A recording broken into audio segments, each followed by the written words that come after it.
KBS 열린 토론.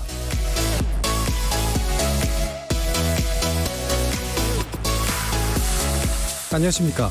KBS 열린 토론 정준희입니다.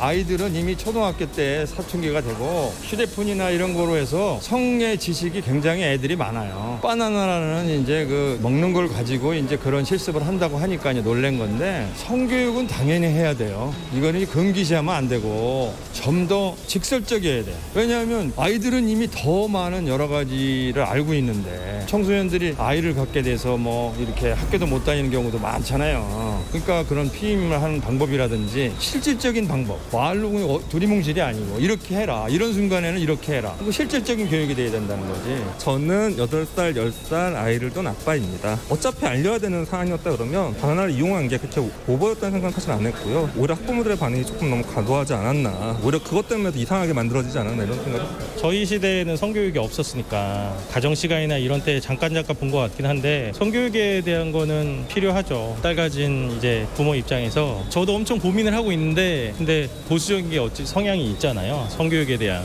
그래서 노골적이라고 볼 수도 있긴 할 것 같은데, 그 정도는 괜찮은 교육이라고 봐요. 그냥 자기 몸을 지키는 올바른 방법 중에 하나라고 생각이 들어요. 저는 이론적으로만 성교육을 하는 것보다 실습 등을 통해서 실질적인 성교육을 배우는 게 더 효과적이라고 생각합니다. 실제로 제가 중학교 때 모형이나 콘돔 사용법을 익히는 실습을 직접 했었는데, 그렇게 실습을 직접 하니까 더 이해도 잘 되고 실제로 그런 상황에 닥쳤을 때 어떻게 대처해야 되는지 잘 알 수 있다고 생각을 합니다. 바나나라는 어떤 하나의 상징성이 약간 왜곡된 의식으로 체화되어 있고, 그러니까 그걸 이상하게 보는 거라고 생각해요. 전혀 이상하지 않다고 봐요. 그 방법에 대한 거는 뭐 바나나가 됐든 아니면 뭐가 됐든 전혀 상관없다고 생각합니다.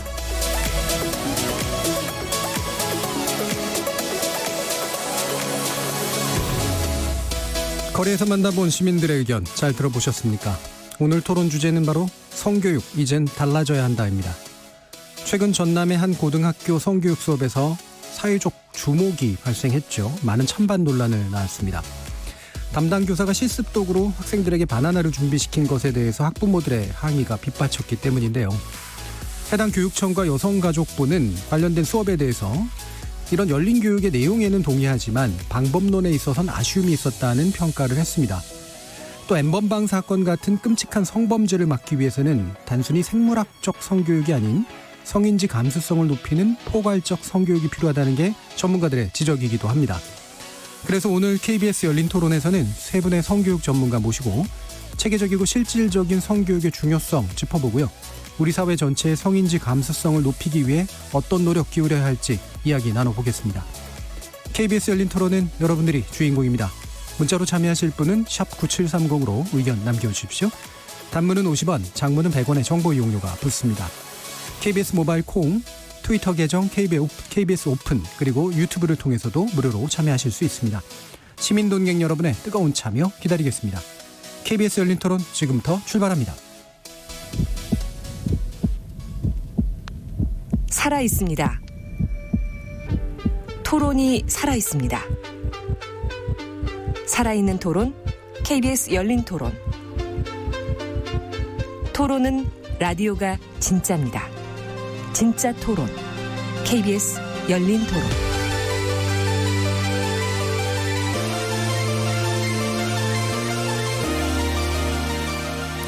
오늘 함께해 주실 세 분의 전문가 소개하겠습니다. 먼저 전국보건교사회 학술이사 맡고 계시는 서울 창동여자중학교 이재정 선생님 나오셨습니다. 안녕하세요. 그리고 아동청소년 성인권 보호에 앞장서고 있는 단체죠. 탁틴네일의 이현숙 상임대표 자리하셨습니다. 네, 안녕하세요. 그리고 전 한국양성평등교육진흥원 교수셨고요. 현재는 법무법인 해송의 이현애 인권연구소장 자리하셨습니다. 네, 안녕하세요.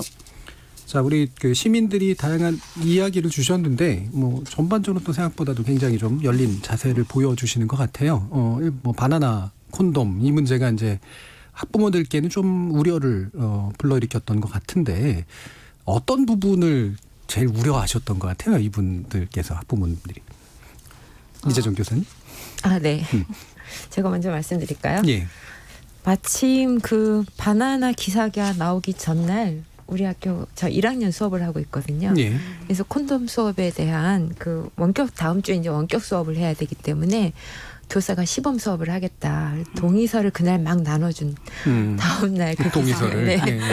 지식이익이 적절하게 나와가지고 평상시에는 전체 학년에 그 1학년 전체 학년에 한 명이거나 아니면은 뭐 미동이가 없거나 그 정도였는데 올해는 유난히 3명 정도 예. 미동이 3명에서 4명 정도 미동이를 보내주셨고 또 어떤 부모님께서는 메일도 보내주시고 전화도 해주셨어요. 예. 굳이 이 시기에 아이들한테 이런 거 알려줘가지고 성 욕구를 미리미리 알려줄 필요 있느냐. 뭐 크다 보면 자연스럽게 알게 되는 건데 그거를 학교에서 굳이 알려줄 필요 있느냐. 지금 너무 이르다. 성인이 돼서 알아도 된다. 이런 것들 이제 말씀을 해주셨는데 제가 이 기사를 보면서 생각한 거는 그 콘돔 수업을 한 것이 잘못이라기보다는 그 어떤 남성 성기의 상징성으로 나타나는 보통 바나나라든지 제가 매년 똑같은 수업을 해도 유튜브에서 어떤 것들을 보여주고 있는지를 항상 검색을 하고 있거든요. 근데 바나나, 오이, 뭐 심지어는 호박 이런 것까지도 그 성기 모형으로 이용해갖고 콘돔 시연을 하고 있더라고요. 일반인들이. 그럴 때 학생들이 이제 만약에 학교에서 바나나 같은 것을 가지고 수업을 한다고 하면 집에 가서 바나나나 오이나 호박 이런 것들은 흔하게 볼 수 있는 물건들이잖아요. 특히 중학생들 감수성이 예민한데 그거 볼 때마다 상상을 떠올릴 것 같은 생각이 드는 거예요. 그래서 이제 우리 학교에서는 아예 그 피임 교육을 위한 모형들이 나와 있어요. 남성 성기를 상징하는 성기 모양의 어떤 나무 모형 이런 것들을 이용해서 실제 콘돔 가지고 수업 시연도 하고 오프라인 수업일 때는 아이들이 직접 실습도 하고 그러거든요. 근데 올해는 아쉽게도 원격 수업으로 이루어져서 제가 실시간 수업으로 아이들한테 시범만 보이고 말았는데 그런 그 기구를 사용하는 부분에서 부적절하지 않았나 하는 생각을 하고요. 그다음에 이 기사를 보면서 그 앞에 어떤 수업들이 이루어졌는지까지 자세히 알 수는 없지만 학교에서 성교육은 굉장히 많은 시간 공을 들여서 하고 있습니다. 그래서 아이들이 어떤 성에 대해서 재미나게 사실은 성은 밝고 아름답게 시작을 해야 되는 부분이 있기 때문에 우리가 성을 밝고 아름답게 아이들한테 보여주면서 이게 너무 밝고 아름다우니까 아름다운 자연을 볼 때도 우리가 자연을 거닐면서 우리 이 자연을 잘 지켜야 돼 하는 생각을 하는 것처럼 밝고 아름다운 성으로 시작해서 아이들이 지키고 싶은 마음이 들게 해가면서 점점 원치 않는 임신에 대한 이야기도 좀 나눠보고 마지막에 그거에 대해서 일어나는 뭐 인공 임신 중절이라든지 이런 거 하면서 마지막으로 들어가는 게 피임이라서 요 때쯤 제가 수업을 하게 되거든요. 그래서 그런 것들이 앞이 이루어지고 아이들한테 피임이라는 게 꼭 청소년기에 그 성관계를 하기 위해서 필요한 것뿐만이 아니고 나중에 결혼을 하더라도 얼마든지 필요한 일이기 때문에 내 생애 주기 동안 반드시 나의 안전과 건강을 위해서 필요한 것이라서 지금 배우는 거다. 고등학교로 진학하게 되면은 이제 보건 수업 시간을 제대로 이제 확보하기가 어렵잖아요. 그래서 어떻게 보면 중학교 시절이 가장 제대로 배울 수 있는 시기이기 때문에 이 시기에 너희들하고 이런 수업을 하는 거다. 이런 것도 충분히 이야기하고 원치 않는 임신으로 인해서 일어나는 어떤 뭐 본인의 삶의 방향의 전환이라든지 꿈의 좌절이라든지 이런 것들도 있을 수 있고요. 그래서 알겠습니다. 오늘 이재선 선생님이 해주실 얘기 다 해주신 것 같아서 뒤에 부분은 이제 얘기를 들으셔도 될 것 같아요. 그러니까 전반적인 어떤 학교에서 현장에서의 문제들을 다양하게 이제 좀 짚어주셨는데 일단 초기 질문 같은 경우에 바나나가 문제일까 해서 이제 많은 분들은 열린 자세를 보여주셨지만 중요한 부분을 또 짚어주시긴 한 것 같아요. 그게 이제 지나치게 좀 일상생활에서 이제 발견되는 것들이기 때문에 혹시라도 그거로 인한 어떤 부작용 이런 게 이제 발생할 수 있는 여지는 이제 있어서 제대로 된 좀 도구가 좀 필요했다. 그리고 실제로 그런 걸 활용한다라는 말씀 주셨는데 이런 교육 도구 문제 어떻습니까 현장에서? 그러니까 그 교육 도구가 비치되어 있는 학교도 있지만 없는 학교가 더 많다고 생각을 해요. 그래서 이 경우에도 사실 그러니까 적절한 도구가 없으니까 아예 피임 교육을 하지 않는 것보다는 어떻게 보면 바나라도 이용해서 하는 것이 나올 수도 있고 그러면서 그 부작용 우려되는 부분들에서는 충분히 수업 시간에 그런 것들이 발생하지 않도록 하는 것이 더 좋았을 거란 생각이 들고 사실은 이런 기자재들이 학교에서는 많이 비치되어 있지는 않죠. 특별한 학교 혹은 학교에서도 관심이 있거나 그런 경우에는 할 수 있는데 일반적인 경우는 아닌 것 같습니다. 지금 아까 이재정 교사님 선생님 같은 경우에는 그거를 학교에서 이제 준비를 해주시는 네, 거죠. 네, 네. 예, 뭐 개인적으로 하시거나 이런 건 네. 아니고요. 예. 학교에 충분히 예산이 확보되어 있기 때문에 아마 네. 대부분 갖추실 거라고 생각합니다. 예, 학교별 편차가 있다고 들었는데 그렇지는 않은가요? 제가 근무했던 학교에서는 항상 여건이 좀 좋으셨나 봐요. 그러니까 저희는 이렇게 예. 버스로 전국을 다니면서 성교육을 하는 걸 프로젝트를 진행을 하는데 예. 사실 편차가 되게 커요. 그러니까 예. 도시는 그래도 많이 갖춰져 있는 학교도 많고 이런 교육을 할 수 있는 선생님도 굉장히 많으신데 지역으로 갈수록 이렇게 정말 그 아이들이 정자 난자도 모르기도 하고 인식의 차이도 굉장히 크고 인프라도 굉장히 다르기 때문에 예. 아마 그런 것들도 이번에도 아마 그런 것들이 좀 반영되지 않았을까 생각을 합니다. 그럼 이제 또 아까 이제 학부모님들께서 아까도 그 부동이죠. 그러니까 미동이 또는 네네. 부동이로 하신 분들이 왜 굳이 이걸 지금 가르치느냐 하면서 이제 아마 그 이면에는 이제 그 성을 좀 불편해 하시는 그리고 약간 부끄럽게 생각하시는 뭐 이런 부분들 최대한 좀 늦췄으면 하는 네. 그런 마음이 좀 작동하는 것 같은데 이런 우려가 좀 어느 정도 좀 일반적이라고까지 생각하세요? 아니면 어떠세요? 선생님은? 제가 느끼기에는 매년 해를 거듭하면 거듭할수록 굉장히 네. 마음들이 열려가고 계시거든요. 예, 그래서 요번에 이 뉴스 때문에 지금 조금 잠깐 힘들어진 거지 예. 사실은 많이 이렇게 인식하고 계신 것 같아요. 이현우 소장님 어떻습니까? 이런 우려들은 좀 현실적이라고 생각을 하시나요? 사실 현실적이라고 생각해요. 네. 그러니까 가장 중요한 거는 성을 바라보는 인식이 사람들마다 너무 다르다. 특히 부모님들과 보호자들과 학생들의 어떤 인식의 차이가 있고 아이들은 지금 학교 교육을 통해서 사실 성교육을 통해서 아이들의 그 감수성이 아주 높아지고 있는 상황이라고 그렇죠. 저희는 보여지거든요. 그런데 사실은 이제 부모님 이렇게 보호자들은 그런 기회 자체도 사실은 많지도 않고 물론 학교에서 부모 교육도 하긴 하지만 아무래도 기존의 어떤 세대에서 가지는 인식 부분들이 그대로 이제 남아있다 네. 보니까 이런 갈등들을 계속 가지는 게 아닐까라고 저는 생각을 합니다. 네. 그러니까 이런 우려가 어쨌든 소수가 됐더라도 이제 실존하고 그렇죠. 그 우려를 이제 무시하거나 예를 들면 폄하하면 또 안 되잖아요. 그게 오히려 저항감을 네, 만들어낼 네. 수 있기 때문에 어떻게 뭐 설득하시는 어떤 방식들이 좀 있으신가요? 부모님 설득하는 예. 방식이요.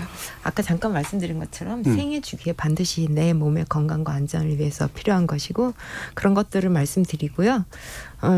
학교에서 이제 안전하게 앞에 이런 교육들이 이루어졌고 예. 또 사실 그렇게 전화 주시는 부모님이 저는 어떻게 보면 감사해요. 예. 아이들이 부모님 몰래 사인해 갖고 낼 수도 그럴 수 분명히 있죠. 있는 예. 일인데 제가 그걸 나눠줄 때 가서 부모님들하고 충분히 이야기 나누고 동의를 받아와서 부모님하고 한번 성에 대해서 이야기해 볼 수 있는 기회가 되고 부모님들이 요즘 아이들의 성에 대해서 또 이해할 수 있는 기회가 되기 때문에 예. 또 거꾸로 생각하면은 소중한 기회가 될 거라고 생각을 합니다. 그렇죠. 어떤 면에서는 또 부모님에 대한 재교육이기도 하죠. 네, 네. 예. 또 일종의 대화이기도 하고 네. 그냥 그런 게 억눌려 있는 것보다는 표출되는 게 확실히 좀 네, 아이들이 뭔가 이제 많습니다. 그거 동의서를 받아갖고 와서 예. 다음 시간에 들어가 보면 선생님 이거 보여주면서 저 부모님하고 성에 대한 이야기 예, 했어요. 예, 네. 계기도 되고 네. 굉장히 긍정적인 면들이 좀 있네요.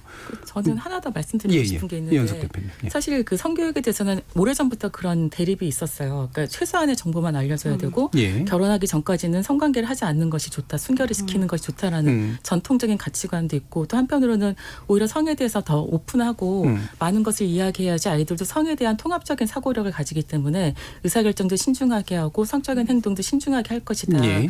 이 양입작이 계속 대립해 왔었는데 근데 해외 연구나 이런 걸 보더라도 유네스코에서 연구한 걸 보더라도 사실 우리가 성교육을 할 때 그 아이들이 교육을 통해서 꼭 이렇게 했으면 좋겠다는 행동 목표 한 가지를 꼽으라고 한다면 대체적으로 얘기하는 게 가능하면 처음 성관계 연령이 좀 늦어졌으면 좋겠다가 예. 솔직한 바람이거든요. 그러면 이렇게 그 금욕주의적인 성교육과 이런 그 통합적인 성교육과 둘 중에 어떤 것이 이런 행동 목표에 도달하는가라고 예. 했을 때 해외 연구들을 보면은 통합적으로 열린 성교육을 하는 경우가 오히려 아이들의 성적인 행동을 늦춘다라는 연구 결과가 예. 있기 때문에 그래서 그런 것들 때문에도 최근에는 이런 성교육에 대한 태도나 입장들이 많이 바뀌고 있다고 생각을 합니다. 그런 네. 부분이 되게 중요한 것 같아요. 많은 네. 걸 알려주니까 먼저 네. 한다라는 그 인식이 충분히 있을 수 있는데 네. 오히려 많은 걸 알려줄수록 그 좀 안 좋은 일들이 일어날 수 있는 것들이 더 적어진다. 이게 이제 확실하게 좀 실증될 필요가 있는 거잖아요. 아이들이 스스로 통제력을 가지게 하는 건 네. 되게 중요한 의미가 있다고 생각이 들거든요. 예. 근데 알아야지 통제력도 저는 생긴다고 그렇죠. 생각을 해요. 네. 예. 네. 저도 뭐 제 어렸을 적 기억해 보면 제가 그랬다는 건 아니고요.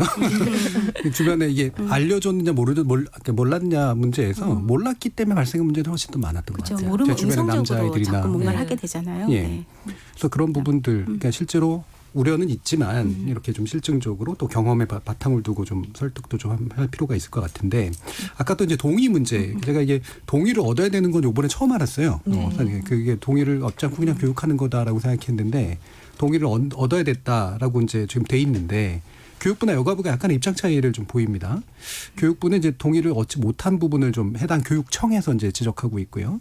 근데 여가부는 실제로 이제 다 얻기는 힘들지 않느냐라고 하는 건데 이런 차이는 어떻습니까? 예. 이제 이런 것들이 자꾸 문제가 되다 보니까 예. 원래 동의를 얻어라 이렇게 지침으로 내려오는 건 없는데 그렇진 않고 체험 성교육을 위해서 필요한 부분이 있으면 동의를 얻어라 이렇게 그런 거는 있거든요. 예. 그래서 아마 그거 이제 뭉뚱그려서 지침에 써주신 것 같아요. 근데 하도 문제가 많이 되고 학교별로 민원이 들어와서 저는 사실 그래서 동의를 얻기 시작했고 예. 여가부에서 동의가 불가능하다 하는 부분은 아까 이제 처음에 제가 너무 많은 말씀을 드렸는데 그런 부분들 아이들하고 충분히 이야기하고 학부모님들하고 기회가 있으면은 작년인가 재작년인가 미투 운동이 한참 일어났을 때 학부모 총회 때 저를 부르셨어요. 애들 성교육 어떻게 하고 있느냐. 그래서 아까 잠깐 말씀하신 것처럼 많은 데이터를 아이들한테 줄수록 그거를 아이들은 종합할 능력이 있거든요. 내 몸에 대한 걱정은 본인이 제일 많이 하는 거기 때문에 데이터를 일단 줘야 되고 본인이 선택하고 결정할 수 있게 해줘야 된다. 무조건 눈 가리고 횡단보도 건너게 하면 안 된다. 그렇게 말씀드렸더니 굉장히 많은 부분들이 이해를 하시더라고요. 그래서 지금 세태가 변하고 있고 문화적인 배경도 변하고 있기 때문에 부모님들하고 충분히 이제 대화를 나누면은 이해하고 동의는 구할 수 있는 부분이 있다고 생각합니다. 그럼 다른 선생님들도 되도록이면 동의를 이런 경우에는 구하는 것이 옳다. 뭐 강제까지는 아니지만 그렇게 보시나요? 어떻습니까?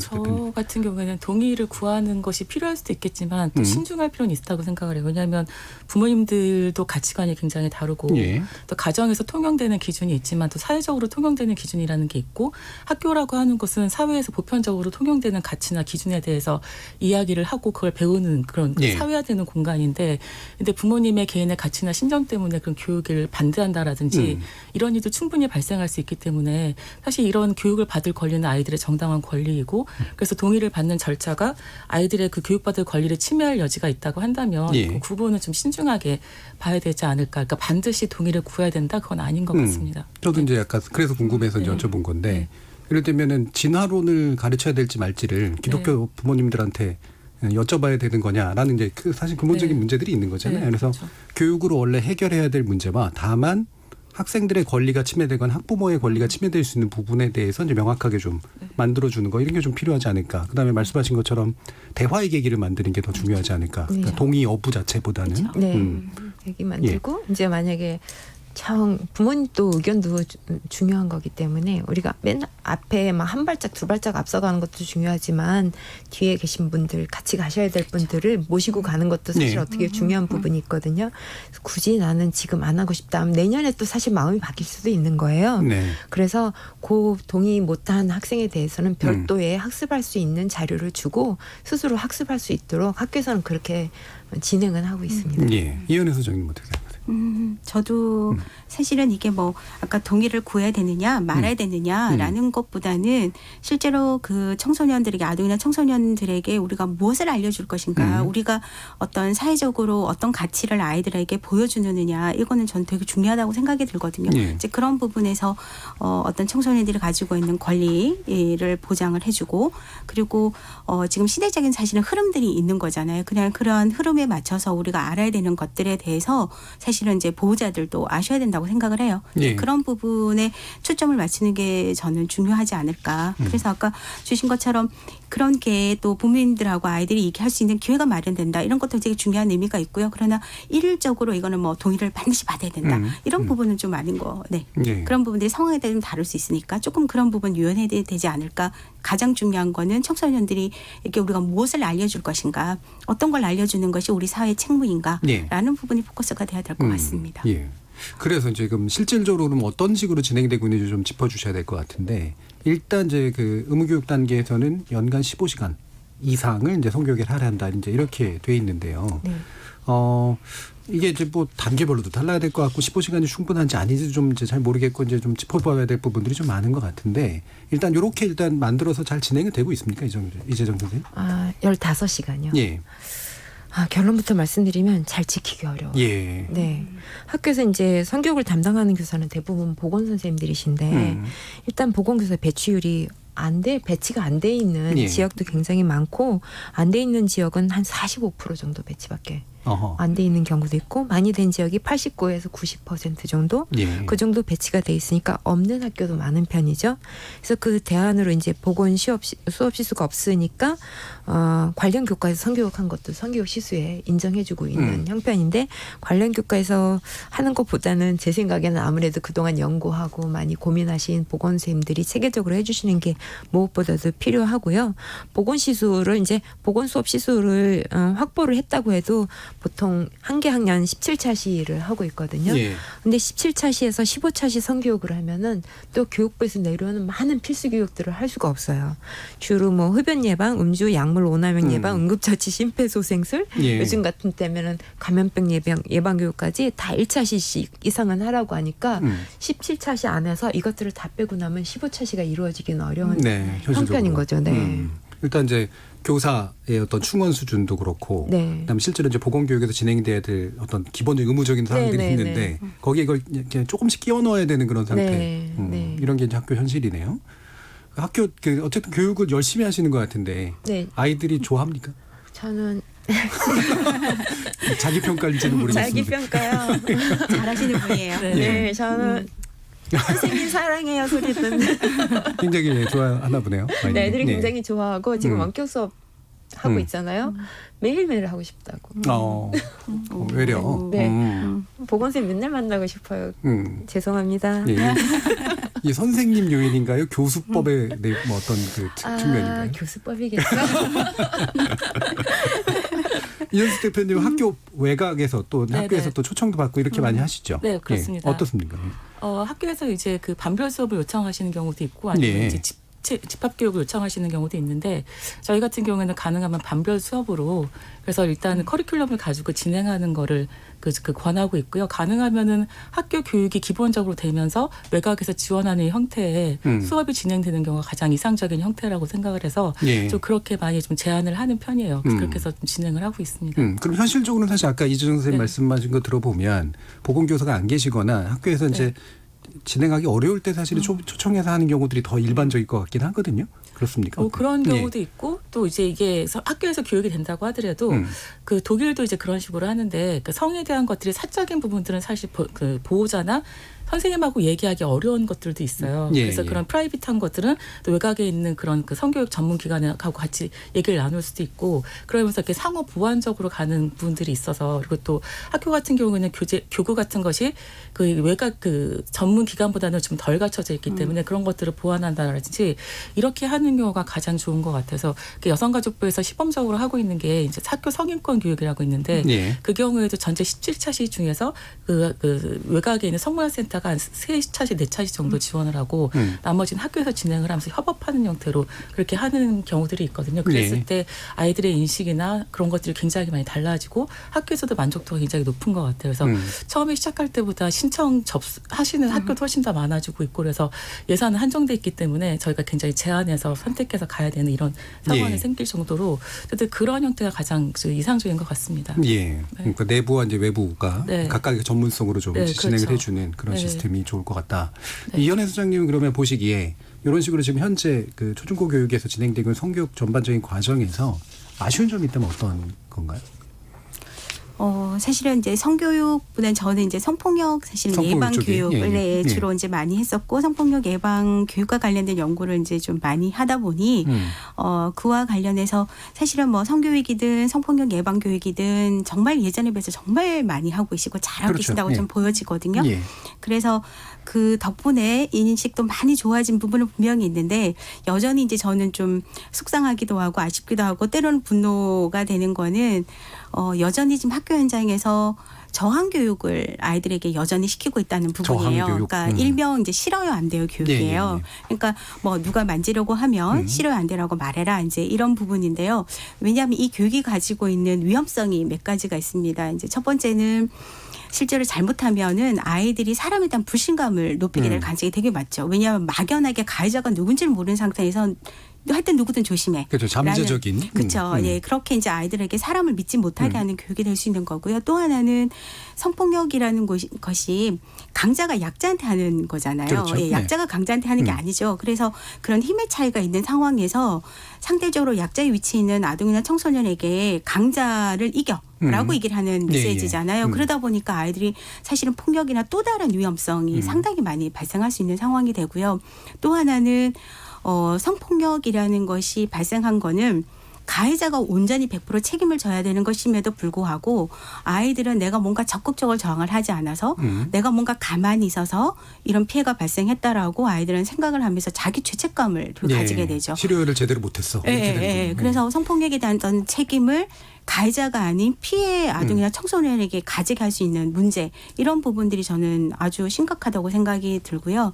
물론 뭐 성폭력 예방 교육 전반이 다 문제가 있다는 건 아니고 이 교육이 사실은 저항을 할 수 있는 상황과 저항을 할 수 없는 상황이라는 것들이 분명히 있음에도 불구하고 되게 정말 밑도 끝도 없이 그냥 누가 만지면 싫다라고 말해라는 어떤 방식의 교육이 만약에 이루어진다라고 하면 이건 반드시 고려돼야 된다라는 거고요.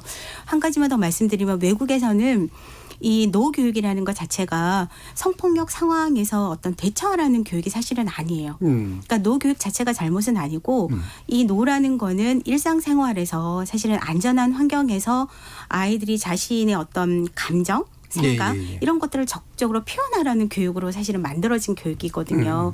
그래서 이런 부분에서 좀 구분이 돼서 훨씬 더 촘촘하게 교육이 들어가줘야 어떤 성폭력 예방 교육이든 성교육이 실효성이 있다라고 저는 생각이 듭니다. 그러면 그게 예를 들면 성폭력 상황 이미 이제 뭐 강압적으로 벌어질 것들이 있는 상황에서 노한다고 해서 될 문제가 아닌데 그렇죠? 마치 이제 그런 걸 가져서 그때 노래해라라는 식으로 좀 잘못된 시그널들이 될 수 있는 아이들에게 책임을 줄 수 있는 교육이기 때문에 저는 이제 수많은 좀 피해자를 많이 만난 사람인데 거의 피해자들은 죄책감을 다 갖고 있어요. 근데 그런 부분에서 죄책감을 가지는 이유 중에 하나가 바로 아이들이 뭔가 배웠는데 안 된다고 말을 해야 되는데 근데 그 자리에서는 아이들이 얼어붙기도 하고 사실은 멘붕이 되거든요. 쉽게 얘기를 하면. 그런 상황에서 내가 저항을 하지 못해서 내가 이렇게 된 거구나라고 하는 아이들이 자기 스스로를 비난하고 죄책감이 너무나 크거든요. 그러면 이 문제는 어떤 식으로 발전이 될 수 있는가 하면 신고를 안 하게 돼요. 애들이 사실을 말을 안 하죠. 왜 말을 하면 어른들이 자신을 비난할 거다라는 생각이 들기 때문에. 그래서 이 부분은 아주 잘 다뤄야 되는 부분이라고 생각합니다. 그래서 이게 좀 얘기가 그래서 확장될 수밖에 없는데 그 초보적인 어떤 성교육에서부터 해서 성인권 그다음에 성폭력 상황에 관련된 이게 상당히 좀 넓어지는 문제잖아요. 그럼 이제 현장에서 보시기에는 이게 지금 이걸 포괄적 성교육이라고 아마 이제 부를 수 있을 것 같은데 그런 단계로까지 지금 나아가고 있는 상태로 판단을 하시나요, 이정현 선생님? 현장에서는 뭐 다 그 단계까지 다 수업을 하고 있고요. 일단 이제 제 수업을 아이들이 좋아하는 이유는 오늘은 성폭력 예방 교육이야. 성폭력의 개념은 이거고 성적 자기 결정권은 이거야. 이렇게 수업을 안 하거든요. 아이들 삶 속에서 좋아하는 이상형, 비호감, 특징 써보자. 비호감에 반드시 나오는 게 폭력하는 사람이거든요. 그럼 어떤 게 폭력일까? 이런 이야기를 애들 삶 속에서 끌어내면서 이런 건 폭력이야. 그럼 그런 폭력이 일어날 때는 어떻게 대처하면 좋을까? 아까 잠깐 말씀하신 것처럼 우리가 집안에 보석을 뒀는데 이제 애들한테 그렇게 설명해요. 보석을 하나 놔뒀어. 도둑이 와서 훔쳐갔어. 누구 잘못이야? 보석 잘못이야? 훔쳐간 사람 잘못이야? 정말 간단하게 그냥 설명하면서 만약에 그런 일이 있어도 네 잘못이 아니야. 가해자 잘못이야. 그 얘기를 반드시 해주면서 아이들한테 일단 쉽게 접근을 하는데 삶 속에서 이끌어가는 그런 수업을 하고 있어서 사실은 말씀하신 부분들이 다 포괄적으로 들어가고 있어요. 그렇게 말씀하신 게 이제 개념을 그냥 가르쳐주는 그런 방식이 아니라 현장에서 일어날 수 있는 일들에서 그거를 이제 우리가 그 선생님들이 가르쳐줘야 될 원래 개념이라든가 방향 이걸 연결시키는 이제 그런 교육을 하시는 분이네요. 아까 말씀하신 이제 경기 교육 같은 것도 저는 코코코코코는 이런 그게 중학생한테 그렇게 하시는 건가요? 애들이 초등학생일 것 같아서. 일단은 그 인터넷이 엄청 재밌잖아요. 지금 유튜브나 웹툰이나 그렇게 재밌는 것도 유튜브도 광고 5초를 못 보잖아요. 근데 학교 수업 지루해서 못 들어요. 그냥은 뭔가 재밌게 접근을 해야 되고 거기서 의미를 찾아내야 되거든요. 네. 그래서 저는 항상 일단 수업은 재밌어야 되고 거기다 의미를 담자 그렇게 생각해요. 코코코코는 이것이 경계교육으로 연결될 수 있답니다. 자, 그럼 경계교육이 뭔지 다시 좀 얘기해 주시죠. 네네. 사실은 제가 경계교육을 정확하게 얘기하면 경계존중교육이고요. 왜냐하면 제가 초기에 이제 경계교육이라고 표현을 했더니 다들 잘못 이해하니까 뭔가 조심해라고 사람들 다 피해 이렇게 잘못 이해를 하셔서 지금은 제가 경계존중교육으로 다시 네이밍을 바꿔서 이제 사람들에게 말씀을 드리고 있고요. 선을 지킨다. 네네네. 그러니까 경계라는 게 바운드리를 의미를 하고요. 그러니까 사람과 사람 간에는 눈에는 보이진 않지만 존중받아야 하는 사적인 영역이다. 근데 이 사적인 영역은 물리적인 거, 신체적인 거, 정서적인 거, 언어적인 거, 시각적 이런 것들이 모두 포함되는 개념이다라고 얘기를 하고 있고요. 이 경계 존중은 사실은 기본적인 가치가 바로 권리 그리고 자기 주체성을 기반으로 깔면서 실제로 내가 아이들이 사람들하고 어떻게 관계를 맺어야 하는 건지 그리고 어떤 방식으로 소통을 하는 것이 맞는 건지 그리고 정말 사람을 존중한다는 것이 어떤 건지 이런 것들을 직접 실천하는 사실은 교육이거든요. 그래서 외국에서는 시민교육처럼 사실 이걸 하고 있거든요. 그렇죠. 그래서 그러니까 어떻게 보면은 폭력이라든가 성폭력이라든가 이런 것들을 예방하기 위해서 가장 기본적인 교육이다라고 볼 수 있고요. 그래서 저는 아동 청소년이 경계 존중 교육을 어릴 때부터 배워서 실천하는 아이랑 사실은 그렇지 않은 아이들랑은 분명히 차이가 분명히 있다. 그래서 가장 기본적인 교육이어서 이 경계 존중 교육을 사실은 잘 실천을 하면 아이들에게도 도움이 되는데 전제는 있습니다. 저는 경계 존중 교육은요. 아동이나 청소년에게 알려주기 전에요. 가르쳐주기 전에 어른들이 먼저 알아야 되는 교육이에요. 물론. 그래서 어른들이 보여주고 알려주는 방식.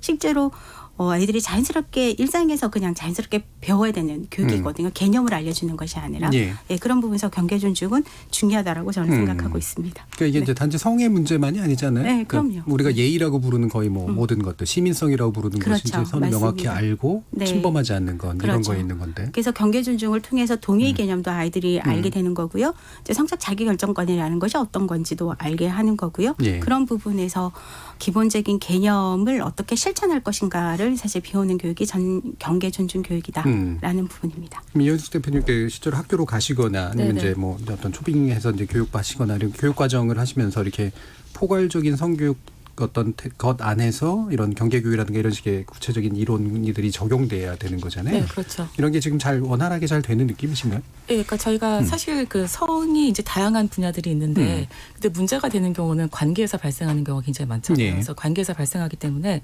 어릴 때부터 이제 다양한 관계에 대해서 가족 관계도 있고, 우정의 관계도 있고, 뭐 낭만적인 관계도 있고, 또 성적으로 친밀한 관계도 있고, 그런 것들을 이제 분석을 하고, 그리고 어떤 관계에 따라서 우리가 표현할 수 있는 친밀함의 경계가 어디까지인지 이런 것에 대해서도 생각해 볼 수 있는 기회를 주고, 또 그것이 나의 일방적인 생각이 아니라 상호 합의가 필요한 것이고, 그거에 대해서 어떻게 소통할 것인지, 어떻게 협상할 것인지, 이런 부분들이 사실 교육 안에 다 녹아 들어가면서 뭔가 위기 상황에 대처하는 능력이라든지 자기가 원하는 것을 표현하는 거라든지 이런 것들을 이제 그 교육을 통해서 그런 역량들을 키워나가는 것이 사실 성교육에서 가장 중요한 부분이라고 생각을 하거든요. 피임 같은 경우에도 피임을 어떻게 해야 되라고 알려주는 것도 필요하지만 사실은 피임을 하면은 임신을 안 한다는 걸 알고 있는데 그거를 가로막고 있는 문화적인 장벽이 뭐가 있을까?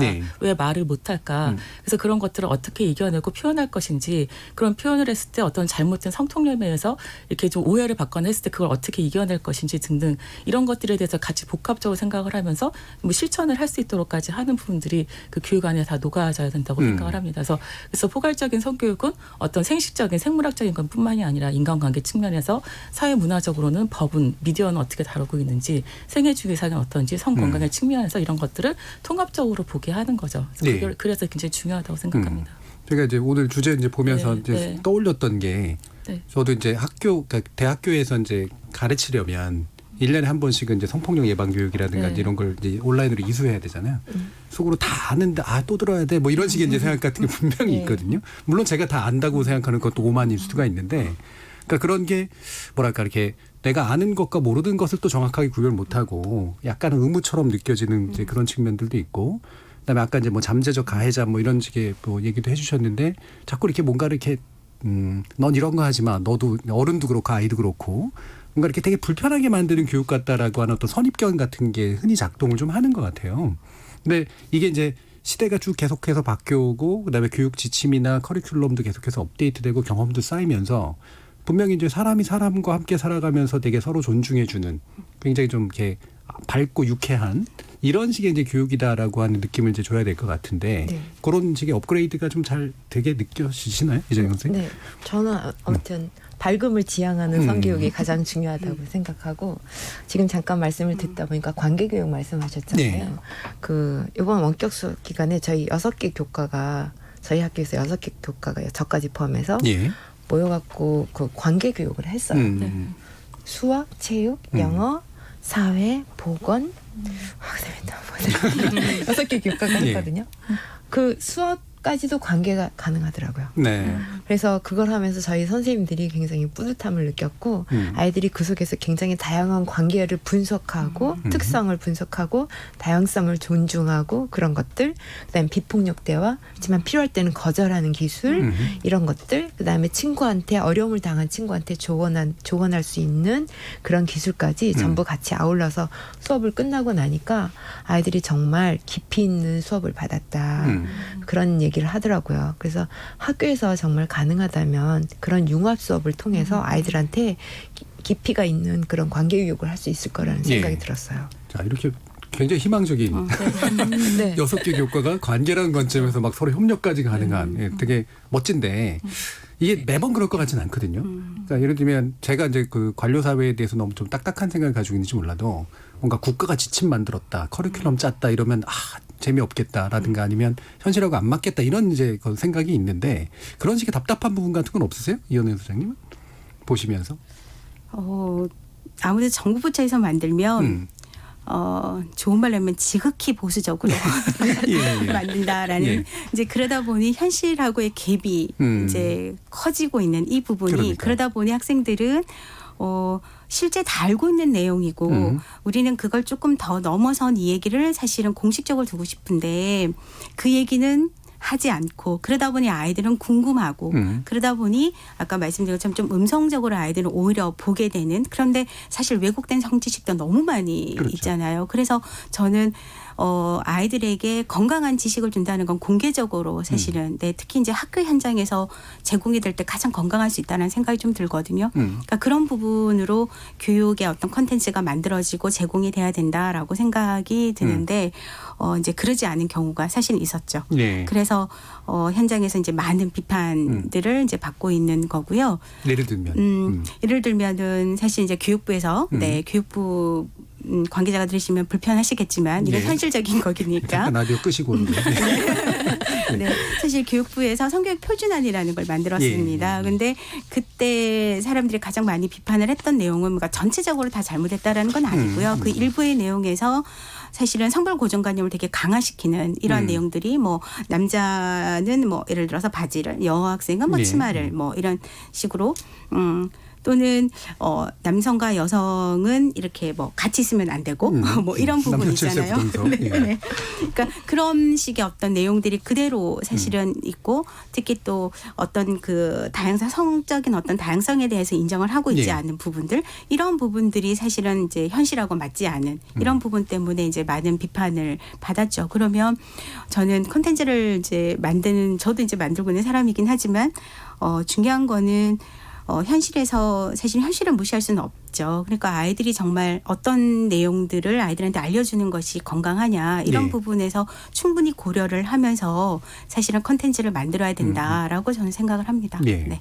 뭐 일부 시간이 거의 다 되긴 했습니다만 이현숙 대표님께 요즘까지는 좀 드려야 될 것 같은데 98년도부터 이제 교육을 해오시면 굉장히 오래 해오신 거잖아요. 굉장히 많은 내공이 쌓이셨을 것 같은데 이게 시대에 따라 국면에 따라 이렇게 좀 이렇게 아이들의 차이점, 그다음에 교육자의 차이점, 커리큘럼의 차이점 이런 것들이 좀 눈에 보이실 것 같은데 어떻습니까? 가장 큰 차이는 아이들이 많이 달라진 건 사실이에요. 그러니까 저희가 처음에 그 성교육을 시작을 할 때는 제가 중심 타겟을 중학교 2학년 정도로 생각을 했었고 그때 이제 VTR이 보급되거나 하면서 성에 대한 정보나 이런 것이 중요해요. 중2 때 이런 사건 사고도 굉장히 많이 발생하고 그래서 그때 교육을 해야겠다 그게 굉장히 중요하게 생각을 했었는데 그게 한 10여 년, 20년 가까이 지나다 보니까 예전에 중2 때 발생했던 문제들이 초등학교 5, 6학년으로 내려왔어요. 네. 이게 미디어의 영향도 있고 아이들이 더 빨리 자라기도 그렇죠. 하고 정보도 많고 하기 때문에 거기서 어떤 그 또래 간의 성폭력 사건도 많이 생기기도 하고 성에 대한 왜곡된 정보도 굉장히 많기도 하고 또 성통념이 강화되는 이런 것들도 있어서 그래서 그런 부분들이 이제 교육의 필요성이나 내용들이 좀 달라지기도 했고 특히 인터넷과 관련된 교육이 강화될 수밖에 없는 예, 그리고 이런 그러니까 야동이라고 불리긴 하지만 사실 불법 음란물이 굉장히 많은데 그렇죠. 그런 거를 보통 초등학교 5학년 정도만 되면 특히 남학생이면은 거의 100% 봤다라고 할 정도로 그런 문화 속에 있고 또 여학생들 같은 경우에도 또 그런 것에 자유롭지 않기 때문에 그런 부분들을 고려한 교육의 필요성이 굉장히 많이 강조되는 것 같고 그렇기 때문에 예전에 비해서 선생님들도 그 부모님들도 교육의 필요성에 대해서는 공감을 하시는 것 같아요. 근데 좀 어려운 점이 부모 세대도 그렇고 선생님들도 그렇고 이런 성교육을 제대로 받아본 경험이 없다 네. 보니까 필요성은 느끼지만 어떻게 해야 될지 굉장히 모르는 그런 것들이 좀 혼란이 있는 것 같고 우리 이재장 선생님처럼 이렇게 공부하고 같이 연구도 하시면서 이렇게 교육 내용들을 강화시켜내고 발전시켜온 선생님들도 계시지만 여전히 되게 내가 이 담당 교사이긴 하지만 어떻게 해야 될지 모르는 상태에 있는 이런 경우들도 있어서 그래서 좀 학교 현장에서는 그런 면에서 혼란도 계속 있는 것 같습니다. 예. 네. 자, 이렇게 시대가 계속해서 바뀌고 네. 기술도 바뀌고 아이들이 네네. 바뀌는데 교육이 이제 같이 바뀌어줘야 되는 네. 이런 부분들 뒤에서 이제 아마 2부에서 좀 더 자세히 네. 아마 대안 중심으로 짚어볼 수 있을 것 같고요. 청취자들도 의견이 있으신 것 같아서 한번 들어보고 가죠. 정희진 문자 캐스터. 네, 지금까지 청취자 여러분이 보내주신 문자들 소개합니다. 헤들님, 딱딱한 정치 토론만 하는 줄 알았는데 신선한 주제네요. 앞으로도 사회적인 이슈 많이 다뤄주세요. 김정우님, 성에 대해 건강하게 이야기할 수 있어야 한다고 봅니다. 감출 수 있는 시대는 지났습니다. 공교육에서 현실에 맞게 실질적인 도움이 될 수 있게끔 성교육을 진행했으면 합니다. 7087님, 초등 3학년 여자아이가 어느 날 물어봐서 기초적인 성에 대해서 얘기를 해줬는데 너무 일찍 가르친 게 아닌가 걱정이 됐습니다. 어떻게 교육을 해야 할까요? 알려주세요 해주셨고요. 유튜브 청취자 유자님, 성교육의 장점도 많지만 단점도 고려했으면 합니다. 성에 관심이 없는 아이들은 오히려 성교육 자체가 폭력적으로 느껴질 수 있습니다. 서기남방구님, 여기는 호주인데요. 딸아이 학교 다닐 때 학교에서 성교육하면 미리 통신문 같은 걸 보내줬습니다. 이런 정보가 포함된 교육을 한다 미리 알려줘서 부모가 인지한 후 통신문에 사인을 해서 보냈습니다. 2704님, 부모가 먼저 자녀 성교육을 하고 대화하는 것이 중요하다고 생각합니다. 그러려면 부모가 먼저 성에 대한 올바른 의식을 가져야 하겠죠. 그래서 부모를 위한 성교육 프로그램이 필요하다고 봅니다. 박창택님, 청소년 성교육뿐만 아니라 성인을 대상으로 한 성교육도 필요합니다. 사회에서의 성인지 감수성 교육에 관심을 기울여야 합니다라고 보내주셨네요.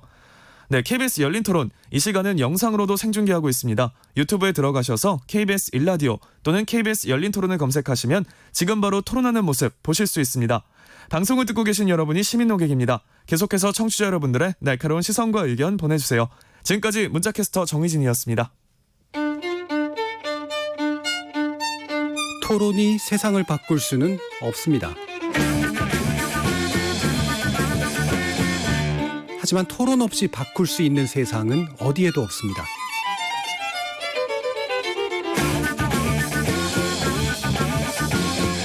세상의 선한 변화를 갈망하는 당신. 정답이 아니라 질문의 힘을 믿는 당신. 우리 KBS 열린 토론에서 만납시다.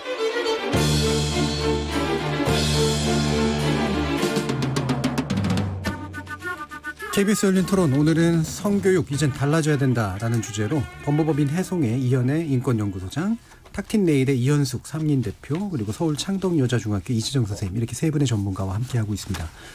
저희 또 청취자 의견 중에 질문 나오면 또 이제 또 해결하고 가야죠. 그래서 아까 7087님께서 초3 여아한테 너무 일찍 가르쳐 준 거 아니냐라고 이제 걱정을 해주셨어요. 근데 또 서주현님 같은 경우엔 제 딸은 초1인데 다 알려줍니다. 초3이 빠르다니요? 라는 또 의견도 주셨는데, 자, 이게 빠른 건가요? 아니면은 알려주는 어떤 식으로 알려주는 게 맞나요? 이재정 선생님. 일단 아이가 궁금할 때가 성교육할 시기죠. 궁금할 때가. 네. 그때 모른다고 하거나 피하거나 하면은 아이는 입을 다물어 버리거든요. 예. 그러면 어디 가서 그 정보를 얻을까요? 친구들한테 일단 자기 또래한테 그렇죠. 물어보게. 또래한테 하겠죠. 아니면 인터넷 검색을 하거나. 예, 그러는데 일단 가정에서는 그 태어나자마자 성교육이 된다고 생각하시면 저는 그렇게 생각해요. 이번에 제가 손자를 봤거든요. 근데 그 손자를 보는 그 비율이 아들하고 며느리하고 똑같더라고요. 예, 보는 시간 비율이. 예. 그래서 나 잘 가르쳤다. 예. 그렇게 생각을 해요. 그걸 보면서 자라는 아이가 그게 바로 성평등 교육이 될 것 같고 예. 아이가 처음에 물어보는 시기가 제일 처음 성교육 할 시기고 물어볼 때 피하면 안 되고 예, 그렇게 말씀드리고 싶습니다. 그러면 그 또 다른 분께서 아까 유자님께서 아마 이랬는데 성에 관심 없는 아이들은 오히려 폭력적으로 느낍니다. 네. 예, 물어보지 않으면 그럼 가르쳐주지 마라 이런 얘기가 될 수도 있는 건가요? 그래서 이제 학교 성교육이 있는 거죠. 예. 학교에서 아이들한테 제일 성교육 시간에 이제 물론 라포 형성을 위한 활동을 제일 먼저 하고요. 1-2시간 정도 반드시 필요해요. 마음의 문을 열어줘야 되거든요. 그래 자기 마음속에 있는 이야기가 나오는 건데 그 다음에 아이들한테 성과 관련돼서 궁금한 거 있으면 써봐. 그러면은 아이들이 성과 관련돼서 이야기하면 안 되는 거야. 가정에서부터 그런 거 되게 많이 배우고 그다음에 아까 말씀하신 것처럼 성폭력 피해자 그런 인식들을 굉장히 많이 갖고 있어서 이렇게 억눌려 있는데 거기서 한 번만 바꿔서 그래. 그러니까 저는 궁금한 거 없어요. 그런 친구가 있는가 하면 알고 싶지 않아요.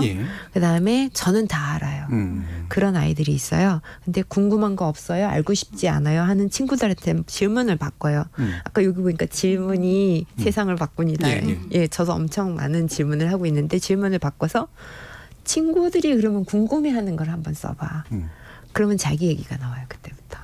그래서 아이들의 궁금한 것서부터 성교육은 시작돼야 되기 때문에 입을 열도록 마음을 열면은 입은 열려요. 예. 그러니까 이게 저항하는 또는 거부하는 아이도 있고 심지어는 그냥 다 안다고 얘기하는 아이들도 있는데 알고 보면 라포 형성 이후에는 그렇죠? 뭔가 이렇게 더 할 것들이 있는 거죠. 그렇죠. 그럼 이제 아까 이제 성폭력 얘기, 성범죄 얘기도 이제 해주셔서 그 부분 더 진행해서 얘기해야 될 것 같은데, 이 청소년들이 가장 궁금해하는 분야 중에 하나가 바로 성범죄 관련된 거다. 이현숙 대표님, 이게 구체적으로 어떻습니까? 그 최근 얘기인데요. 아무래도 올해 엠번방 사건도 있고 디지털 성범죄에 대한 얘기가 많다 보니까 교육할 때 그런 질문을 많이 하는 편이에요. 그리고 또 그 아이들이 관심 있어 하는 부분은 성범죄뿐만이 아니라 자기가 보았던 성표현물에 대한 내용들 그런 것들이 실제로 가능한지 이런 걸 물어보기도 하고 그래서 어떤 행동이 범죄인지 아닌지에 대해서 확인하고 싶어 한다라든지 이런 질문들을 좀 많이 최근에는 하는 편이에요. 이런 거를 하면 범죄입니까? 뭐 이런 것들. 네. 그러면 이제 그런 게 궁금하다는 생각이 드는 것도 좀 재밌네요. 그러니까 범죄다 아니다라고 하는 것에 구분선이 이제 잘 안 보일 수도 있다는 얘기인데 그거는. 그럴 수 있죠. 그러니까 저희가 그 피해자 상담도 하고 있고 또 그 성폭력 가해 청소년들 프로그램도 하고 있는데 최근 5년 동안의 가장 큰 변화가 이런 통신 매체를 이용한 범죄라든지 그런 사건들이 많이 일어나고 있어요. 그래서 그런 것들이 어떤 그 폭력적으로 일어나는 경우도 있지만 또 초등학생들이 사귀는 관계에서도 그 사진을 주고받고 하거나 이런 일들이 그러니까 많은 대다수의 아이들이 그렇다고 볼 수는 없지만 간혹 그런 일들이 있기 때문에 그런 것이 좀 익숙하고 문제라고 생각하지 않는데 범죄라고 얘기도 하고 하면 그게 어떤 것인지 궁금해하기도 하고 그런 질문을 할 수도 있는 거죠. 사실 또 그 말씀하시니까 좀 생각이 나는 게 아까 어른들도 교육시켜야 된다는 얘기 좀 많이 했는데 엠번방 사건 같은 경우가 뭐 이건 제 짐작이긴 합니다만 이제 어른들 같은 경우에 이제 카카오톡이나 이런 메신저들이 굉장히 많이 생기면서 또는 밴드 같은 폐쇄 공동체가 많이 생기면서 거기서 특히 이제 남성들 많이 모여 있는 데 같은 그냥 별 문제의식 없이 이제 이상한 거 올려버리고 그걸 마치 약간 자랑하듯이 하는 이런 식의 일들이 이제 꽤 잦아요. 그래서 저는 그냥 탈퇴해버리고 나온 적도 있고 이제 그랬는데 이걸 그렇다고 또 정색해가지고 또 뭐 하는 짓이냐 뭐 이렇게 얘기하기는 또 되게 좀 그렇고 그래서 이런 뭐랄까 이런 범죄로서 인식되지 못하는 그런 것들에 대한 어떤 교육의 필요성 이런 거에 대해서는 어떻게 생각하시나요, 이현애 수장님? 사실은 그 가장 그런 단톡방이나 이런 곳에서 지금 이루어지고 있는 뭐 성희롱이라든가 이런 부분들이 사실은 예전에는 문제가 되지 않았다라고 생각을 하시는 것 같아요. 그러니까요. 사람들이. 예. 근데 사실은 저는 예전에 문제가 되지 않았던 것이 아니라 문제로 제기할 수가 없었다라는 거죠. 그게 바로 문화라고 생각을 합니다. 그래서 가장 중요한 거는 우리 사회적인 인식이나 문화가 바뀌어야 된다고 생각이 들고요. 지금 이제 달라진 거는 예전에 문제가 아니었던 게 지금 문제가 된 것이 아니라 예전에 문제였던 것들이 이제 사람들이 말하기 시작을 했다라고 저는 생각을 하거든요. 그렇게 말하기 시작한 이유는 사회적인 인식이 변화가 됐다는 걸 사람들이 이제 알기 시작했기 때문이다라고 생각을 하는 거죠.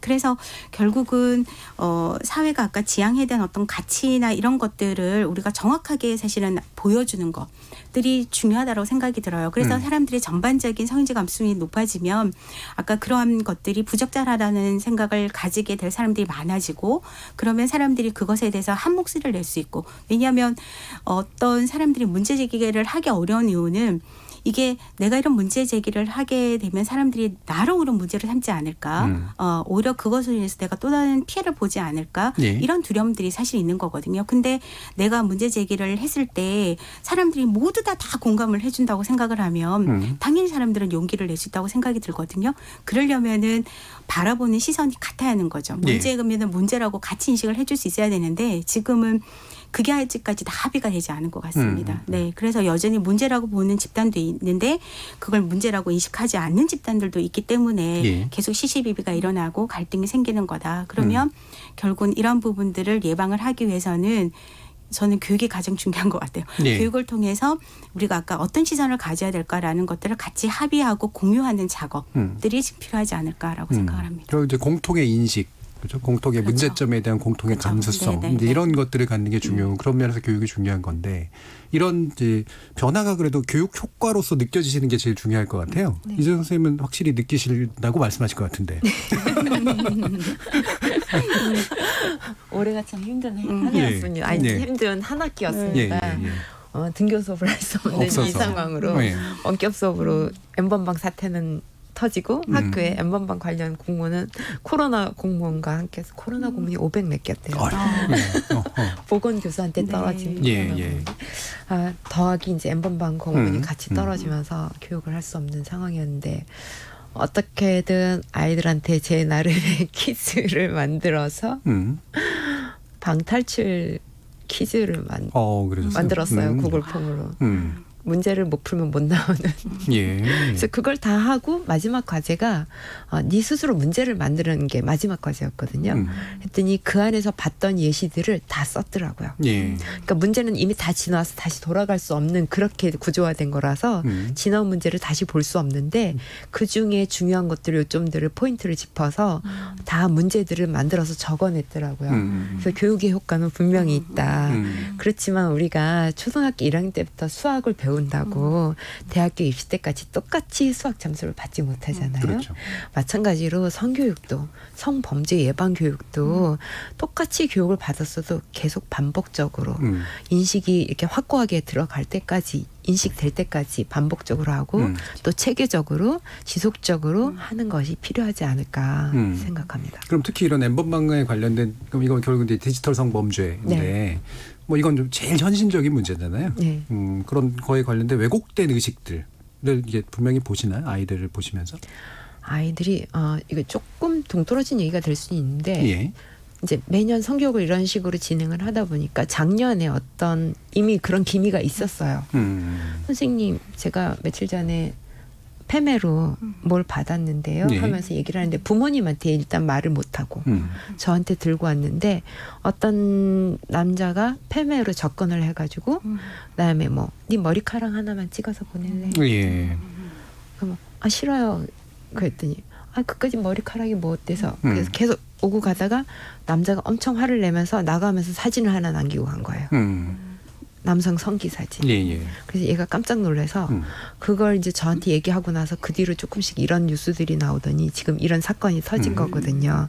그래서 정말 머리카락 하나도 손톱 하나도 내 몸에 나의 권리다라는 것들을 학교에서 가르쳐야 될 필요가 있다. 그런 생각을 하면서 제가 그 이제 여러 가지 N번방 사태라든지 디지털 성범죄라든지 이런 거에서 집중적으로 관심을 갖고 가르치다 보니까 아이들이 이제 등교하고 나면은 예. 그 얘기를 또 물어보러 와요. 그래서 이게 교육의 효과는 분명히 있다. 예. 근데 부작용 아이들이 그게 사진을 찍어서 보내면 또 돈을 벌 수 있다라는 것도 알게 되는 것 같아요. 네네네. 그래서 그런 부분에서 그게 문화상품권하고 교환이 또 되잖아요. 그런 것들이 재화하고 교환이 되잖아요. 그래서 그게 그 재화 이상의 너의 가치를 또 알려주는 것들이 필요한다. 그런 것들을 느꼈습니다. 그런 그따위 것에 너의 존엄을 버리지 마라. 네. 이제 이런 거죠. 네. 이게 뭐 일종의 이제 그루밍 같은 그런 식의 일들이 이제 실제로 눈에 보신 건데 네. 어떻습니까? 이게 이런 이제 뭔가 이거는 이제 피해 당할 수 있는 이제 네. 그런 상황이기도 하고 네. 어떤 면에서 모른 채 가해가 될 수 있는 그런 일들도 되게 많을 것 같은데요. 네, 그럴 수 있죠. 그냥 예. 별 생각 없이 보내는 경우도 보내거나 뭐 참여하거나 이런 예. 것도 문제가 되는데 이런 경우가 제일 많은 것 같아요. 그러니까 예. 문화상품권 줄 테니까 사진 찍어서 보내라. 뭐 얼굴은 안 봐도 된다. 이런 식으로 이제 처음에 한번 걸려들면 그 다음부터 이제 그 사실을 가지고 아이를 협박을 하면서 그 학교에 알리겠다. 뭐 보호자한테 알리겠다. 그거 싫으면 내 말 들어라. 이렇게 하기도 하고 또 이렇게 그 가해로 그 범죄로 가담되는 경우도 있는 것 같아요. 청소년들 같은 경우에는 해도 걸리지 않는다. 이걸로 돈도 벌 수 있다.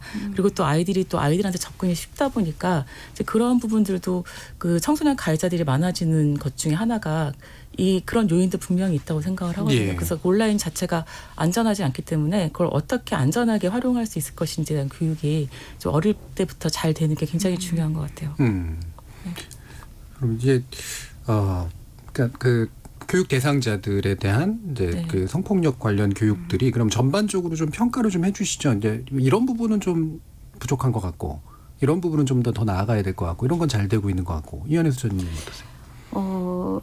그 성교육은 실제로 지금 학교에서는 아주 많이 노력을 저는 하고 있다고 생각이 들고요. 그런데 안타깝지만 그 교육을 하는 선생님들의 또 편차도 사실은 있고 선생님들 편차가 있다는 의미는 선생님들이 뭐 앞에서 계속 나왔지만 선생님들이 갖고 있는 성에 대한 인식 부분들의 차이가 있고 예. 그리고 아이들도 사실은 받는 아이들도 성인지 감수성의 차이와 성 지식에 대한 차이가 지금 많이 있고 이런 부분들이 이제 현장에서 혼재를 하면서 사실은 여러 가지 이제 갈등도 일어나지만 전반적으로 지금 이제 성교육은 저는 그래도 예전보다는 많이 좋아지고 있다라고 이제 보여지는 부분이고요. 뭐 성폭력 예방 교육도 함께 이루어지고 있으니까 그 부분도 어느 정도 지금 잘 이루어지고 있는데 이 부분이 이제 뭐 여러 가지 격차, 뭐 지역 간의 격차도 그렇고 아까 선생님들 간의 격차도 이런 부분들이 지금 어떻게 보면 표준화가 돼 있지 않은 것 이런 부분들이 오히려 지금 문제가 아닐까. 그래서 오히려 어떤 곳에서는 정말 이제 이재정 선생님처럼 정말 열린 교육을 통해서 아이들하고 호흡하면서 건강한 지식을 주고 애들이 성에 대한 인식도 올바르게 이제 가지게 하는 부분도 있지만 또 여전히 아이들 성별 고정관념이 강화되는 교육들을 여전히 하고 있는 것도 있고요. 이제 이런 부분들을 어떻게 이제 통일시키면서 같이 가져갈 것인가 이제 이런 부분들은 여전히 지금 현장의 숙제가 아닐까라고 생각이 들고요. 근데 그 부분도 또 저는 좀 희망적으로 앞으로는 교육을 좀 보고 싶은데 성을 바라보는 인식들이 이제 전반적으로 부모님들도 많이 높아지고 있기 때문에 그리고 지금 성문화센터나 이런 곳에서 체험식 성교육을 통해서 뭐 사실 보건교사분이 안 계신 학교에도 많이 지금은 찾아가는 교육도 하고 있어서 그런 부분들은 지금 전반적으로 뭐 사실 이게 잘 되고 있다 이런 걸 제가 평가하기 좀 어려운 것 같고요.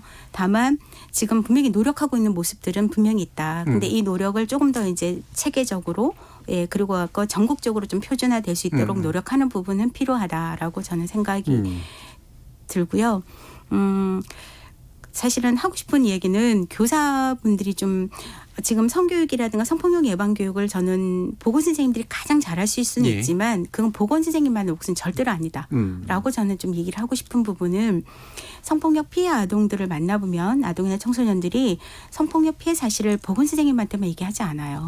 그렇죠. 그러니까 그 아이들 입장에서는 자신의 얘기를 가장 잘 들어줄 거라고 생각이 드는 선생님한테 그냥 얘기를 하는 거죠. 어른들한테 얘기를 하는데. 마음이 가는 선생님. 그렇죠. 저 선생님이 내 얘기를 잘 들어주고 공감해 줄 거라고 생각을 하는데 만약에 그 선생님이 성인지 감수성이 낮다든가 성폭력에 대한 잘못된 통념을 만약에 가지고 있는 선생님이라면 아이에게 사실은 잘못 피드백을 할 가능성이 되게 높죠. 뭔가 책임을 아이에게 왜 뭐 따라갔느냐, 뭐 채팅을 왜 했느냐, 밤에 왜 나갔느냐, 왜 그때 가만히 있었느냐 이런 방식으로 선생님은 염려해서 얘기를 하신 말씀이지만 실제로 아이가 느낄 때는 뭔가 나를 추궁하는 것 같고 내가 잘못한 거라고 아이들은 느끼게 될 수 있죠. 그러면 아이는 얘기를 안 하게 되거든요. 그러니까 말을 중단을 하게 되는데 그러면 아이는 사실은 말을 해서 본인이 어른들이 개입을 해서 다시 건강하게 학교 생활을 잘할 수 있는 기회를 사실은 만들기 위해서 용기를 냈는데 오히려 아이의 얘기가 중단이 된다. 그러면은 사실은 아이가 치유받을 수 있는 기회 자체도 박탈이 되는 거고요. 만약에 안타깝지만 재피해가 있을 경우에 아이는 이제 어른들하고 나누지 않죠. 그러면은 그 결과는 그럼 누가 책임질 것이냐라는 부분이에요. 그래서 저는 학교에 있는 선생님이라면 아이를 만나는 선생님이라면 사실은 모두가 준비가 돼야 된다. 예, 이제 그런 부분이고 아까 정말 중요한 얘기하신 거는 교과 담당 선생님들도 사실은 아까 관계교육이나 이런 부분에서 다양하게 사실은 아이들하고 나눌 수 있는 그런 것들을 저는 준비를 해야 된다고 생각합니다. 물론 부담스러우시겠지만. 이런 많이 개선됐지만 편차도 많고 특히나 이제 모든 교육자에게 좀 필요한 것들. 이제 이거는 이장 선생님, 그러니까 실제로 학교에서는 많이 또 노력하고 계신 것 같은데 전반적으로 그 부분이 확산되려면 어떻게 해야 될까요? 선생님들 성인지 감수성을 높이기 위해서 이제 일단 성희롱 뭐 예방교육 그런 시간을 이용해가지고 저도 굉장히 많은 노력을 하고 있고. 그런데 학생들하고 그 디지털 성범죄 관련해서 이제 온라인 그 수업을 했잖아요. 거기서 아이들한테 신고를 힘들게 만드는 원인이 뭘까? 그걸 또 과제로 내줘본 적이 있거든요. 근데 부모님이 제일 무섭대요. 아무래도. 네. 부모님이 나에 대해서 실망할 게 걱정이 돼서 말을 못한다. 그래서 경찰에 가 신고해도 부모님한테는 얘기 안 했으면 좋겠다. 그래서 지금 아까 이제 교수님 말씀하신 것처럼 저는 아이들 주변에 좋은 어른들이 아이들 말을 들어줄 수 있는 그래서 선생님들 성인지 감수성 교육도 열심히 하고 있는 거고 그다음에 부모님을 만나서 정말 함께 아이들 생각을 나누고 싶은 마음이 있고 그렇습니다. 그러니까 아이들은 지금 학교에서 성교육을 그래도 그나마 체계적으로 받아가고 있는데 성교육을 체계적으로 받지 못하신 성인 교육도 같이 분명히 병행돼야 된다. 그래서 사회 전반의 인식이 개선돼야 되고 또 하나는 법적, 제도적 장치도 같이 바꿔나가야 된다. 교육만으로는 될 수 없는 일이다. 그다음에 사회 각계각층에서 다 똑같이 똑같은 생각이에요. 저도 한 방향을 쳐다볼 수 있는 그런 분위기가 조성돼야 된다. 저도 늘 그렇게 생각하고 있습니다. 그렇죠. 이게 이제 문화가 사실은 바뀌어야지 가능한 거고 지금까지 문화가 바뀌어 왔으니까 그나마 개선이 된 건데요. 좀 실제로 이제 뚜오레님 같은 경우도 성인지 감수성이나 성교육 지식이 어른보다 높은 중고생들이 많다고. 어른들이 못 따라가는 거 아닌지 걱정된다라는 그런 의견 주셨고요. 정윤진님 같은 경우 성교육은 개인의 삶을 위한 교육이자 공동의 삶을 위한 교육으로서 꼭 필요하다라는 굉장히 적극적인 그런 의견 주셨습니다. 이현수 대표님 이렇게 교육자에 대한 교육 또 성인들에 대한 교육 좋은 어른들을 또 만들기 위한 교육 이런 것도 정말 많이 공감하실 텐데요. 네. 이제 그 학부모 교육이나 교사 교육 정말 중요하다고 생각을 하고 이런 교육에서 계속 나왔던 것처럼 성인지 관점을 갖는 게 정말 중요한 것 같아요. 그래서 이게 그 관계가 어떻게 보면 성교육에서 가장 중요한 부분이라고 한다면 관계에서도 핵심적인 게 평등한 관계잖아요. 힘의 차이가 없는 그런 것들을 어떻게 형성할 것인가에 대한 교육이고 또 말씀하신 것처럼 이거는 시민 교육이기도 하고 어떻게 보면 철학의 문제잖아요. 자기가 그 살아가는 데 있어서 성과 관련된 선택을 어떻게 할 것인지 그래서 그런 나의 선택이 타인의 권리를 침해하진 않는지 혹은 나의 권리가 침해당하진 않는지 내가 만약에 권리가 침해당했다고 하면 어떻게 나의 권리를 구제받을 것인지 이런 것까지도 다 그 권리에 기반한 그 철학적인 문제까지도 사고할 수 있는 이런 교육이 돼야 된다고 생각을 하고 시간이 없으니까 한 가지만 당부드리고 싶은 게 이제 부모님들께서는 열린 마음을 가지고 있다라고 생각을 하시는데 이제 어떤 부분에서 걸리시냐면 아이들이 자기 고민이 있거나 했을 때 직접 나는 이런 문제가 있어라고 얘기하는 경우보다는 내 친구 중에 이런 경우가 있는데 이런 얘기 할 때가 있는데 그랬을 때 이제 부모님께서 친구라고 하니까 뭐 그런 애가 다 있냐라든지 뭐 이런 얘기를 하게 되면 그러면 아이는 그런 자식 안 둬. 그러니까 얘기하면 안 되겠다고 닫아버리는 경우가 있어서 친구의 사례든 어떤 경우든 간에 그런 그 성에 대한 것이지 그런 고민을 얘기했을 때 열린 자세로 아이들과 같이 토론할 수 있는 그런 태도를 가지시면 좋을 것 같아요. 그 본인의 생각을 강요하지 않고. 이게 지금 이제 아이들에 관련된 이야기이기 때문에 또 많은 분들은 사실은 공감하면서 또 약간 미안해도 하면서 이제 반성도 하면서 들으실 텐데 이게 이제 자기의 문제가 되면 또 약간 태도가 다를 수가 있거든요. 예, 나를 가르치려고 한다라든가 이렇게 되면. 그래서 특히나 이제 지금 우리 사회 갈등들이 굉장히 많은데 사실 젠더 갈등 문제 굉장히 심각하잖아요. 네, 그렇죠. 근데 이거 다 이해할 수 있는 요소들도 분명히 있죠. 예를 들면 오늘도 이제 세 분의 전문가가 다 여성분들이 오셨고 네. 저는 이제 진행자로서 남성으로서 앉아 있는데 이게 남성과 여성의 어떤 차이 문제처럼 된다거나 폭력과 또는 이제 피해자의 문제가 된다거나 이렇게 너무 좀 단순화되고 이제 갈등 위주의 국면이 되면서 이게 담론이 나왔을 땐 토론이 안 되는 문제가 생겨버린단 말이에요. 각자가 너무나 확신하면서 얘기하는 그런 상황들. 자, 이거 어떻게 좀 개선했으면 좋겠는지 또 어떤 뭐 예를 들면 참 이런 거 부탁하고 싶다라든가 이런 의견들을 좀 듣고 싶어요. 이재정 선생님. 저는 일단 남대 여의 문제를 풀지 말자 늘 하는 얘기고요. 우리가 예를 들면 그 흡연에 대한 문제 그거는 역사가 훨씬 짧거든요. 이 성 문제보다 성범죄 문제보다 지금 길거리에서 담배 피시는 분 많이 줄었고 많이 정류장에서 바뀌었죠. 예. 뭐 공공장소에서 피시는 분 많이 줄었잖아요. 그거는 담배가 몸에 나쁘다라는 걸 다 같이 인식하고 그다음에 흡연자의 비흡연자의 문제를 우리가 풀었기 때문에 이게 예. 가능한 일인데 이거 사실 남성의 대부분이 성범죄자는 아니거든요. 그럼요. 예. 근데 그 소수의 성범죄자가 남성이라는 거에 어떻게 잘못 엮이면서 남대 이 강의가 시작되거나 수업이 시작되면 남대여의 문제로 자꾸 그렇죠. 갈라지는 부분이 있어서 결국에는 이게 자꾸 갈라지면은 이 피해가 남성이든 여성이든 인간에게 돌아가는 문제거든요. 그래서 인간에게 돌아가는 피해다라는 시선을 좀 가지시고 다 같이 좀 풀어갔으면 좋겠다 하는 생각을 하고 있습니다. 또 구사회 그 과거사의 또 유산이니까 이제 소수의 어떤 그 남성들에 의한 범죄가 있었고 또 이제 이게 또 폭력은 권력의 문제인데 남성들이 권력을 가진 경우도 또 많았기 있었고. 때문에 생기는 네네. 문제 이게 겹쳐서 나타나잖아요. 네. 이현애 수장. 그러니까 저는 성지 뭐 감수성이라는 얘기는 사람들이 이제는 용어는 들어봤다라고 많이 얘기를 확산됐죠. 많이 하시죠. 근데 성지 감수성을 정확하게 이해를 하고 있지 않기 때문에 생기는 문제라고 생각이 들어요. 그러니까 성인지 감수성이라는 용어 또는 뭐 성인지 관점 얘기를 하면 뭔가 막 성차별에 대한 얘기만 한다라고 사람들이 그렇죠. 생각이 들면서